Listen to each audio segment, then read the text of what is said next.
In this video, I'm going to show you how I've removed and replaced the thermostat on this Alfa 156 diesel. This is the GTTD, I think, but it's a 1.9 diesel engine that you find in many cars from those days, particularly the Saab 9.5, the Vauxhall Zafira or Opel Zafira, and you'll find them on this car. So the first thing I've done was just to remove the air intake hose, so that I could get some clearance to remove the battery afterwards. So here you can see that I'm just removing the positive pole. The negative pole was already removed before I started recording, and then I removed the strap in the middle, and off the battery comes. Then the next thing, I just had a look and I identified where is the thermostat and what is it attached to. So I need to remove all of the hoses that I'm pointing out, including the sensor, the temperature sensor. So there's 4 hoses, and there's the temperature sensor, and then there's one clip underneath as well. So I'm just trying to get a good view of with the camera to show which hoses we're going to remove in order to remove the thermostat.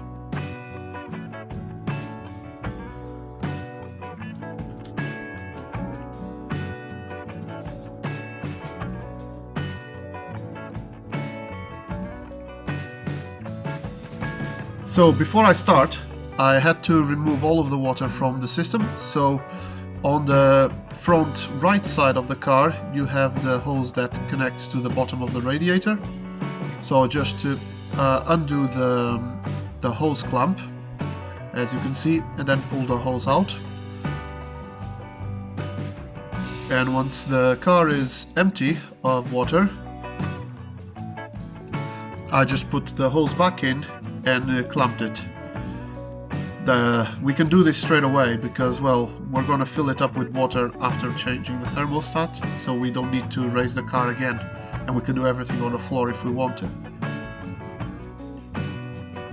So then I picked up the new thermostat just to take a quick look at it and find out how it would line up and everything. And you can see here, thanks to some video editing magic, I've picked up the picture of the old thermostat and the new thermostat and put it on the side so that from here on we can see what's going on. So the first thing I've done was to remove the temperature sensor and replace the copper washer from it and fixed it in the new thermostat. So from here on I'm just going to point out what hoses I took out. So the first hose I tried to remove was the one on the front, and it's now highlighted in the picture in the corner. Then I removed the clip from the intake manifold because that clip that was holding hoses in place was in the way.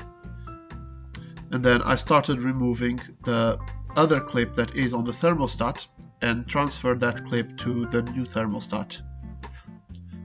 So right now what I'm doing is just making way to get to the thermostat, and now I've removed the bottom bolt of the thermostat and then removing the top bolt of the thermostat. This allows me to pull out the thermostat to get more clearance in order to remove all of the hoses. The reason to do this is because from the factory the hoses come with some awkward clamps, and I had to break those clamps with great difficulty, and I replaced all of those clamps with the normal type of clamps that you use in hoses with the 7 and 8 millimeter X keys. So here I'm removing the front hose. Now I'm removing the one on the top, and now I'm removing the one, and then the thermostat comes out. So now you can see, just putting it all back together, it's the same tasks, just reverse. Make sure you use decent hose clamps because the ones that came with the factory are a pain. And thanks for watching.